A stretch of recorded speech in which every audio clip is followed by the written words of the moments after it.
महाराष्ट्र राज्यातील प्रत्येक महत्त्वाच्या घडामोडी फक्त आपल्या बेधडक मी मराठी न्यूज चॅनलवर.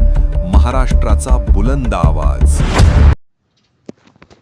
शहादा हॉटेलबाहेर तरुणावर मारहाण, 2 लाखांचा ऐवज लुटल्याप्रकरणी 5 जणांविरुद्ध गुन्हा. शहादा शहरातील लोणखेडा रोडवरील रोहित रेसिडेन्सी हॉटेलसमोर हॉटेलच्या बिलाच्या वादातून एका तरुणाला बेदम मारहाण करून त्याच्या गळ्यातील सोन्याची चेन, चांदीची अंगठी व रोख रक्कम असा एकूण 2,97,700 रुपयांचा ऐवज जबरदस्तीने हिसकावल्याची घटना घडली. या प्रकरणी शहादा पोलीस ठाण्यात 5 जणांविरुद्ध गुन्हा दाखल करण्यात आलाय.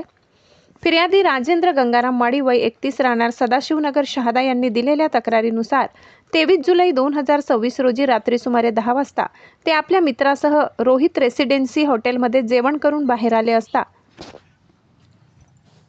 त्यांच्या मित्राचा हॉटेलच्या बिलावरून भूषण तावडे तिरमले याच्याशी वाद सुरू होता. वाद मिटवण्यासाठी गेलेल्या फिर्यादीत आरोपींनी शिवीगाळ करत हातबुक्के व लाथाबुक्क्यांनी मारहाण केली. त्यानंतर आरोपींनी फिर्यादीच्या गळ्यातील 22 ग्रॅम वजनाची सोन्याची चेन, 5 ग्रॅम वजनाची चांदीची अंगठी तसेच 10,500 रुपये रोख जबरदस्तीने काढून घेतल्याचा आरोप तक्रारीत करण्यात आलाय.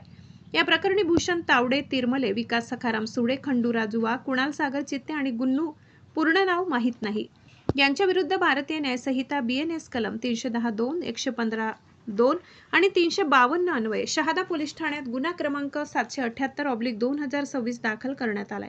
Police head constable Shailesh Gavit यांनी गुन्हा नोंदविला असून पुढील तपास सहाय्यक पोलीस निरीक्षक संदीप वाघ करीत आहेत.